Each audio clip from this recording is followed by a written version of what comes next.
네, 안녕하십니까. 마법의 선리후 5분 후기. 오늘은 체충격파가 왜 효과가 없는지에 대해서 이야기를 드리겠습니다.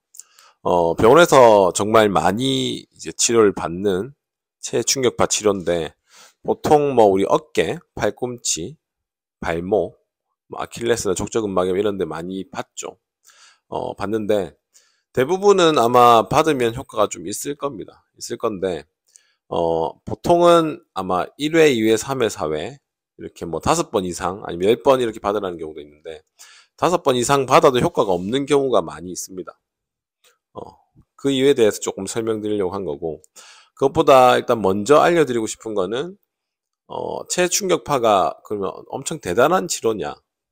보통은 어깨에 뭐 석회가 이제 끼어 있는 게 확인이 되고, 그거를 이제 계속 하다 보면 석회가 실제 흡수돼서 회복이 된 것처럼 보이는 부분이 있는데, 어, 현실적으로는 간단하게 얘기하면, 이제 말을 어렵게 해놨지만, 충격을 줘서 자극을 주는 겁니다. 그러니까, 단순한 우리 마사지랑 비슷한 겁니다. 하지만 마사지는 이제 겉에 근육만 자극을 준다면, 그런 충격파는 음파를 이용해서 큰 진동으로 깊숙한 부위까지 자극을 줄 수 있다는 그 장점이 있는 거고, 특히 병원에서는 그런 검사를 통해서 어깨에 이런 석회라든지 이런 원인을 찾아내고, 그거를 집중적으로 그런 충격파 치료를 통해서 집중적으로 좀 치료를 해서 깨부술 수 있는 그런 장점이 있는 거고요.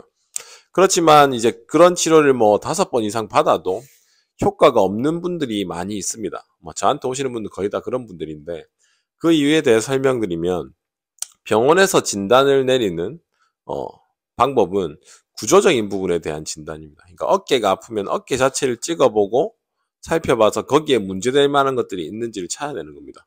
그러면 아까처럼 석회라는 게 끼어 있을 거고, 그런 문제가 확인이 되면 그거를 없애면 통증이 줄어들 것이다 하고 치료를 하는 건데, 그게 결국에는 5번 이상 받아도 효과가 없다는 얘기는 그 이상 해도 통증이 줄지 않는다는 거고, 아마 석회 자체가 없어져도 통증이 남아있는 분들도 있습니다. 그 말은 결국엔 구조적인 문제라기보다는 나머지 기능적인 부분에 대한 문제일 가능성이 큰 겁니다. 그래서 보통은 통증이 오래되거나 만성화되신 분들은 단지 어깨가 아프다고 해서 어깨만의 문제가 아닌 상태가 되고, 그 상태에서 아무리 병원에서 진단으로 찾아내고 거기 치료를 해도 실제는 그 원인이 아닌 가능성이 큰 거죠.